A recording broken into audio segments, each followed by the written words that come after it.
மன்னாரில் மக்களுக்கும் காவல்துறையினருக்கும் இடையில் பதற்றம். சபையில் பகிரங்கப்படுத்திய செல்வம் அடைக்கலநாதன். அவசரமாக தேர்தல் ஆணைக்குழுவுக்கு பறக்கும் அனுர தரப்பு. நாடளாவிய ரீதியில் நிலவும் ஆசிரியர் வெற்றிடங்கள் பிரதமர் வெளியிட்ட அறிவிப்பு. புதுக்கடை நீதிமன்ற வளாகத்துக்குள் சற்று முன் துப்பாக்கிச்சூடு. டிஜிட்டல் அடையாள அட்டை தொடர்பில் வெளியான புதிய தகவல். உலகம் முழுவதும் பரவும் இலங்கை சிறுவர்களின் தகாத புகைப்படங்கள் மற்றும் காணொளிகள். அமெரிக்காவில் முறைப்பாடு. ரணிலின் பட்ஜெட்டையே அனுரவும் முன்வைத்துள்ளார். சஜித் தரப்பு விமர்சனம்.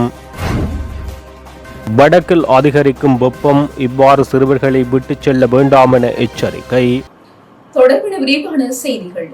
மன்னார் மாவட்டத்தில் மக்களுக்கும் காவல்துறையினருக்கும் இடையில் இன்று காலை பதற்ற நிலை ஏற்பட்டுள்ளதாக நாடாளுமன்ற உறுப்பினர் செல்வம் அடைக்கலநாதன் தெரிவித்துள்ளார்.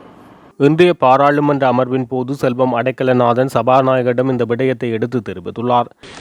மன்னாரிலே மக்களுக்கும் போலீசாருக்கும் ஒரு பதட்ட நிலை இப்பொழுது காலையிலே ஏற்பட்டிருக்கிறது. அரசாங்கம் அதை பார்த்து ஏனென்றால் கனியமண் அகழ்வு சம்பந்தமாக அங்கு ஒரு முயற்சி நடைபெறுகிறது. அதுக்கு மக்கள் எதிர்ப்பை தெரிவித்துக் கொள்கிறார்கள். ஆனால் அந்த கனியமண் அகழ்வுக்கு போலீசார் உடந்தையாக இருக்கிறார்கள். இதில் போலீஸுக்கும் மக்களுக்கும் பாரிய ஒரு இடையூறு, ஒரு கொந்தளிப்பு நடைபெறுகின்ற சூழல்கள் இருக்கிறது. உடனடியாக நிறுத்தி ஒரு பேசி ஒரு இணக்கப்பாட்டுக்கு வருவதனூடாக செய்யலாம் நினைக்கின்றேன். அதை ගරු සභානායකතුමා ගරු කතානායකතුමනි මම මේ පිළිබඳව මම දැනට දන්නා තොරතුරු මත පදනම කරුණක් කියන්න කැමැති. මන්නාරම් දිස්ත්‍රික් සම්බන්ධීකරණ කමිටුවේදී මේ මිනරල් සෑන්ඩ්ස් සම්බන්ධව එතන තිබෙන මේවා සම්බන්ධව එක එක්ස්ප්ලෝර් කිරීම සම්බන්ධව මෙට පසුගිය ආණ්ඩුවලදී ලබා දුන්නු බලපත්‍රයක් තිබෙනවා. මේ බලපත්‍ර නීත්‍යානුකූල ක්‍රමයට සිදු කරාද කියන එක පිළිබඳ විවාදයක් තියෙනවා. නමුත් ඒක බලපත්‍රයක් තිබෙනවා. ඒ අනුව තමයි ගරු අඩේකලනාදන් මැතිතුමා ඒ අදාළ ආයතන වලින් ගිහිල්ලා ඒ පිළිබඳ පරීක්ෂණ සිදු කරන්නේ. ඔවුන්ගේ පැත්තෙන් ගත්තොත් ඔවුන්ට මොකක් හරි ආණ්ඩුවකින් දීපු කොලයක් තියෙනවා. ඒ කොලය ගත්තේ බලපත්‍රය ගත්තේ නීත්‍යානුකූලව පබ්ලික් කන්සල්ටේෂන්ස් වලට ගිහිල්ලා නැද්ද කියන එක සම්බන්ධව කරු කතානායකතුමනි එතන ගැටලුවක් තියෙනවා පැහැදිලි. ඊට අමතරව තවත් බලශක්ති ප්‍රශ්නයක් සම්බන්ධවත් ඕක තිබෙනවා. ඒ නිසා අපි මම හිතන්නේ දිස්ත්‍රික් සම්බන්ධීකරණ කමිටුව මේ පිළිබඳ උපාලි සමරසිංහ නියෝජ්‍ය ඇමතුමා තමයි එතන සභාපතිත්වය දරන්නේ. ඔබතුමාත් එක්ක සමාජිකයෙක්. ඔබතුමා හොඳටම දන්නවා ආණ්ඩු ස්ථාවරය වුණේ. மன்னாரை பற்றி நல்லா அறிஞ்சிருக்கிறீங்க. ගරු මන්ත්‍රීතුමා டிசிசி மீட்டிங்கில் தீர்மானம் எடுத்துனாங்க இதை செய்யக்கூடாதுன்னு. அந்த தீர்மானம் போன கூட்டத்தில் இருக்குது. நீங்கள் மன்னாரை பற்றி அறிந்திருக்கிறீங்க. கடல் எல்லை அப்படியே சமனாக இருக்கிறபடியால் அதை நிப்பாட்டணும் உண்டு. டிசிசி தீர்மானமும் எடுக்கப்பட்டிருக்கிறது. இங்கே எங்களோட நாடாளுமன்ற உறுப்பினர்கள் இருக்கணும். இதை மண் அகழ்வை செய்யக்கூடாது தான் தீர்மானம் கடைசியாக எட்டப்பட்டது. தேசிய மக்கள் சக்தி கட்சியின் பிரதிநிதிகள் தேர்தல் ஆணைக்குழு அதிகாரிகளை சந்திக்க உள்ளதாக தகவல் வெளியாகியுள்ளது.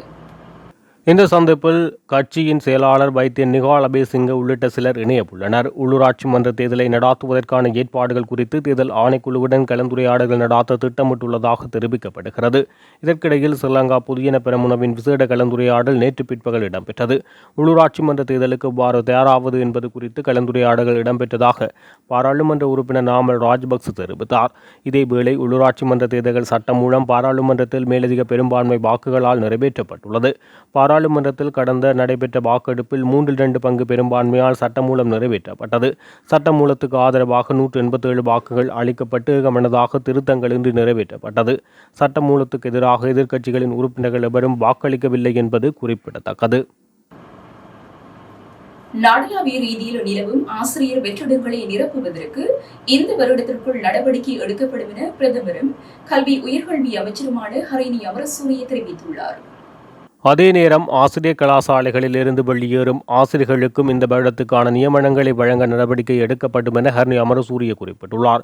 பாராளுமன்றத்தில் நேற்று செவ்வாய்க்கிழமை வாய்மூல விடைக்கான கேள்வி வேளையில் சாமர சம்பத் தசாநாயக் எழுப்பிய கேள்விக்கு பதிலளிக்கும் போது அவர் இதனை தெரிவித்துள்ளார். தேசிய பாடசாலைகளில் இருந்து மேலதிகமாக காணப்படும் ஆசிரியர்களை மாகாண பாடசாலைகளுக்கும் மாகாண பாடசாலைகளில் மேலதிகமாக காணப்படும் ஆசிரியர்களை தேசிய பாடசாலைகளுக்கும் நியமிப்பதற்கான நடவடிக்கை மேற்கொள்ளப்பட்டு வந்தன. எனினும் நீதிமன்றத்தால் அது தொடர்பான வழக்கு ஒன்று தாக்கல் செய்யப்பட்ட நிலையில் அது நிறுத்தப்பட்டது. எனினும் பின்னர் கிடைத்த நீதிமன்ற தீர்ப்பை அடுத்து மீண்டும் அதற்கான வாய்ப்பு கிடைத்துள்ளது. அந்த வகையில் இந்த வருட இறுதிக்குள் நாடளாவிய ரீதியில் நிலவும் ஆசிரியர் வெற்றிடங்களை நிரப்புவதற்கு நடவடிக்கை எடுக்கப்படும் என பிரதமரும் கல்வி அமைச்சருமான ஹரணி அமரசூரிய தெரிவித்துள்ளார்.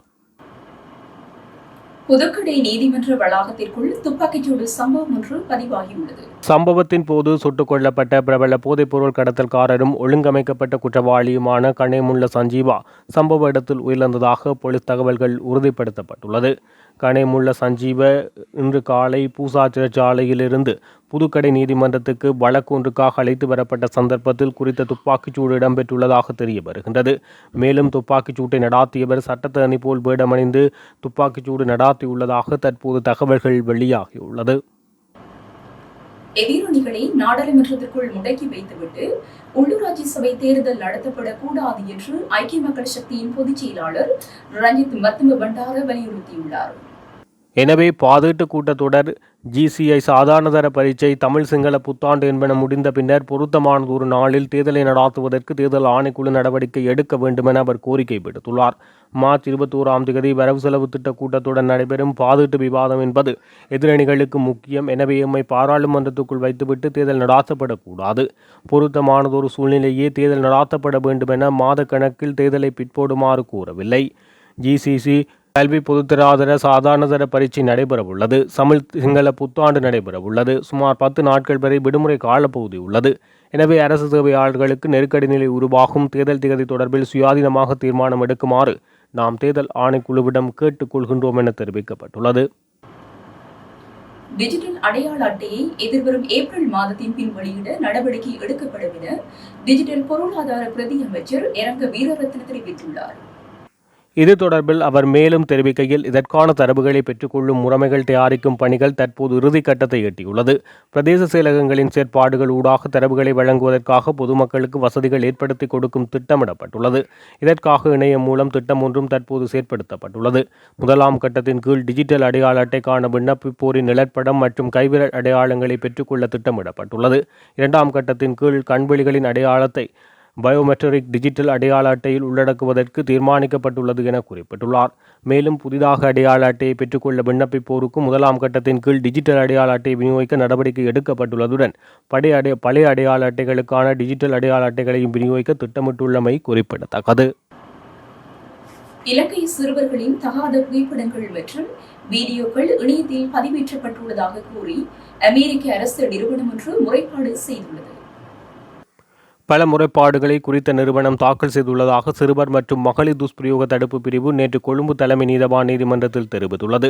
குழந்தைகளுக்காக செயல்படும் அமெரிக்க அரசாங்கத்தின் NCMEC நிறுவனம் மூலம் குறித்த முறைப்பாடுகள் சமர்ப்பிக்கப்பட்டுள்ளதாக சிறுவர் மற்றும் மகளிர் துஷ்பிரயோக தடுப்பு பிரிவு நீதிமன்றத்தில் தெரிவித்தது.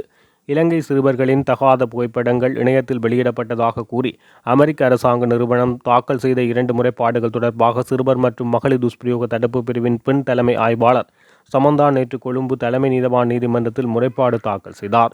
இந்த முறைப்பாடுகள் தொடர்பான விசாரணைகளின் முன்னேற்றம் குறித்து அறிக்கை அளிக்குமாறு கொழும்பு தலைமை நீதவான் நீதிமன்றம் சிறுவர் மற்றும் மகளிர் துஷ்பிரயோக தடுப்பு பிரிவுக்கு உத்தரவு பிறப்பித்துள்ளது. யாழ்ப்பாண சர்வதேச விமான நிலையம் நேற்று இந்தியாவின் சென்னையில் இருந்து வந்த முதல் அட்டமணியற்ற சர்வதேச விமானத்தை வரவேற்றதன் மூலம் ஒரு வரலாற்று மைல்கல்லை எட்டியுள்ளது. இந்த சாதனை பிராந்திய விமான இணைப்பை மேம்படுத்துவதாகவும் வடக்கு இலங்கைக்கான சர்வதேச பயணத்தை அதிகரிப்பதற்கும் வழிவகுக்கும் என விமான நிலையம் மற்றும் விமான சேவைகள் தெரிவித்துள்ளது. இந்த வெற்றிகரமான வருகையுடன் யாழ்ப்பாண விமான நிலையம் இப்போது சர்வதேச சார்ட்டர் விமானங்களுக்கு அதிகாரப்பூர்வமாக திறக்கப்பட்டுள்ளது. இது பொருளாதார வளர்ச்சியை ஊக்குவித்து பிராந்திய சுற்றுலாவை மேம்படுத்தும் என விமான நிலையம் மற்றும் விமான சேவைகள் தனியார் லிமிடெட் தெரிவித்துள்ளது. சர்வதேச நாணய நிதியம் மற்றும் ரணில் விக்ரமசிங்கவின் வரவு செலவு திட்டத்தையே ஜனாதிபதி அனுரகுமார திசாநாயக்க முன்வைத்துள்ளார் என்று பிரதான எதிர்க்கட்சியான ஐக்கிய மக்கள் சக்தி விமர்சித்துள்ளது. நாட்டில் 7 தசாப்த கால பயணம் சரி என்பதை அனுரகுமார திசாநாயக் ஏற்றுள்ளார் என்பதையே பாதீட்டு முன்மொழிவுகள் உறுதிப்படுத்துகின்றது என பொருளாதார நிபுணரும் ஐக்கிய மக்கள் சக்தியின் சிரேஷ்ட உறுப்பினருமான கபீர் காசிம் தெரிவித்துள்ளார். தேசிய மக்கள் சக்தியின் அரசின் வரவு செலவு திட்டம் தொடர்பில் கருத்து வெளியிடும் போது அவர் இதனை தெரிவித்துள்ளார். ரணில் விக்ரமசிங்கவின் 3வது வரவு செலவு திட்டத்தை அனுரகுமார திசாநாயக்க முன்வைத்துள்ளார் என்பது போல்தான் நிலைமை உள்ளது. இதுவரை காலமும் நாட்டில் இருந்த பொருளாதார முறைமை தோல்வி என்று கூறி வந்த ஜேவிபியின் தலைவர் சர்வதேச நாணய நிதியத்தின் நெறிமுறைக்கு அமைய செயற்பட வேண்டும் என்பதை ஏற்றுக்கொண்டுள்ளார். ரணில் விக்ரமசிங்கவின் பொருளாதார மறுசீரமைப்பு திட்டத்தில் திருத்தம் செய்து அதையும் ஏற்றுக்கொண்டுள்ளார். தனியார் மயமாக்கல் பற்றிய கவனம் செலுத்தப்பட்டுள்ளது. எனவே நாடு புதிய திசையை நோக்கி செல்லவில்லை. 77 வருட கால பயணம் சரி என்பதை ஜனாதிபதி அனுரகுமார திசாநாயக்க ஏற்றுள்ளார் என குறிப்பிட்டுள்ளார். முல்லைத்தீவில் மதுப்போதையில் பாடசாலைக்குள் நுழைந்து மாணவிகளிடம் முறையற்ற விதத்தில் நடந்து கொண்ட காவல்துறை உத்தியோகத்தரை விளக்கமறியலில் வைத்து விசாரணைகளை மேற்கொள்ள நீதிமன்றம் உத்தரவிட்டுள்ளது. குறித்த உத்தரவு நேற்று முல்லைத்தீவு நீதவான் நீதிமன்றத்தால் பிறப்பிக்கப்பட்டது. முல்லைத்தீவு மல்லாவி காவல் நிலையத்தில் பணிபுரியும் காவல்துறை உத்தியோகத்தருக்கு எதிராக குறித்த உத்தரவு பிறப்பிக்கப்பட்டுள்ளது. முல்லைத்தீவு ஜோகபுரம் பாடசாலையில் விளையாட்டுப் போட்டிக்கான ஏற்பாடுகள் நடைபெற்றுள்ளது. 3 மாணவிகளுடன் இவ்வாறு தவறாக நடக்க முற்பட்ட நிலையில் மாணவிகள் குறித்த விடயத்தை வெளியே கூறியதன் பின்னர் அங்கிருந்தவர்கள் குறித்த காவல்துறை உத்தியோகத்தருடன் முரண்பட்டனர். இந்த நிலையில் முல்லைத்தீவு ஜோகபுரம் பாடசாலைக்குள் மதுபோதையில் சிவில் உடையில் புகுந்த காவல்துறை உத்தியோகத்தர் மாணவிகளை மலசல கூடத்துக்கு வருமாறு அழைத்து தகாத முறையில் ஈடுபட முற்பட்ட போது கையும் களவுமாக சிக்கியுள்ளார் எனவும் இதையடுத்து சம்பவம் குறித்து மல்லாவி காவல் நிலையத்தில் இது தொடர்பாக முறைப்பாடும் பதிவு செய்யப்பட்டுள்ளது. குடிபெறவு மற்றும் குடிகல்வு திணைக்களத்தின் செயற்பாடுகள் இன்று முதல் 24 மணி நேரமும் இடம்பெறும் என அறிவிக்கப்பட்டுள்ளது. குடிவரவு மற்றும் குடியகழ்வு திணைக்களத்தின் செயற்பாடுகள் இன்று முதல் 24 மணி நேரமும் இடம்பெறும் என அறிவிக்கப்பட்டுள்ளது. அதற்கேற்ற வகையில் குடிவரவு மற்றும் குடியகழ்வு திணைக்களத்தில் கடவுச்சீட்டுகளை வழங்கும் பணி நடைபெறும் என பொது பாதுகாப்பு அமைச்சர் ஆனந்த விஜயபால தெரிவித்துள்ளார். அதற்கமைய இன்று இரவு முதல் பத்திரமுள்ள பகுதிக்கு சிறப்பு பேருந்து சேவையும் இயக்கப்படும் என அமைச்சர் தெரிவித்தார். அதற்கு ஏற்ற வகையில் தேவையான பணியாளர்களையும் சுழற்சியில் முறையில் வழங்க நடவடிக்கை எடுக்கப்பட்டுள்ளது. இதற்காக பயிற்றப்பட்ட ஊழியர்கள் மற்றும் ஓய்வு பெற்ற ஊழியர்களின் உதவிகள் பெற்றுக் கொள்ளப்படும் என அமைச்சர் தெரிவித்தார். வடக்கு, வடமத்திய, வடமேல், மேல், தென் மாகாணங்களிலும் மொனராகலை மற்றும் ரத்னபுரி மாவட்டங்களில் வெப்பநிலை அதிகமாக இருக்கலாம் என வளிமண்டலவியல் திணைக்களம் எச்சரிக்கை விடுத்துள்ளது. குறித்த விடயத்தை வளிமண்டலவியல் திணைக்களம் இன்று வெளியிட்டுள்ள அறிக்கையில் குறிப்பிட்டுள்ளது. இதன்படி மேற்கூறிய பகுதிகளில் வெப்பம் மனித உடலால் உணரப்படும் எச்சரிக்கை நிலை வரை அதிகரிக்கும் என எதிர்பார்க்கப்படுவதாக குறிப்பிடப்பட்டுள்ளது. இதன்படி மேற்படி பகுதிகளில் உள்ள மக்கள் போதுமான அளவு தண்ணீர் குடிக்கவும் முடிந்தவரை நிழலான பகுதிகளில் ஓய்வெடுக்கவும் அறிவுறுத்தப்பட்டுள்ளனர். மேலும் முதியவர்கள், நோய்வாய்ப்பட்டவர்கள் மற்றும் சிறு குழந்தைகள் தொடர்பில் அவதானமாக இருக்குமாறும் முடிந்தவரை வெள்ளை அல்லது வெளிநிற இலகுலக ஆடைகளை அணியுமாறும் அறிவுறுத்தப்பட்டுள்ளது. அத்துடன் வாகனங்களுக்குள் சிறுவர்களை விட்டுச் செல்வதை தவிர்க்குமாறும் வளிமண்டலவியல் திணைக்களம் அறிவுறுத்தியுள்ளது. இந்த நாட்களில் நடைபெறும் இல்ல விளையாட்டுப் போட்டிகள் மற்றும் வெளிப்புற நடவடிக்கைகளில் மாணவர்கள் ஈடுபடுவது குறித்து பெறப்பட்ட சுகாதார ஆலோசனைகளின் அடிப்படையில் மேற்கொள்ள உள்ளதாக கல்வி அமைச்சின் செயலாளர் நாளக கழுவ தெரிவித்துள்ளார். இதற்கிடையில் நாட்டில் நிலவும் காலநிலையுடன் காற்றின் தரம் ஆரோக்கியமற்ற மட்டத்தை நோக்கி வருவதாக தேசிய கட்டிட ஆராய்ச்சி நிறுவனமும் தெரிவித்துள்ளது. இத்துடன் ஜப்னக்லரியின் மதிய நேர பிரதான செய்திகள் நிறைவடைகின்றன. மேலதிக செய்திகளை அறிந்து கொள்ள www.japnaklari.lk என்ற இணையதளத்தின் ஊடாக இணைந்து கொள்ளுங்கள்.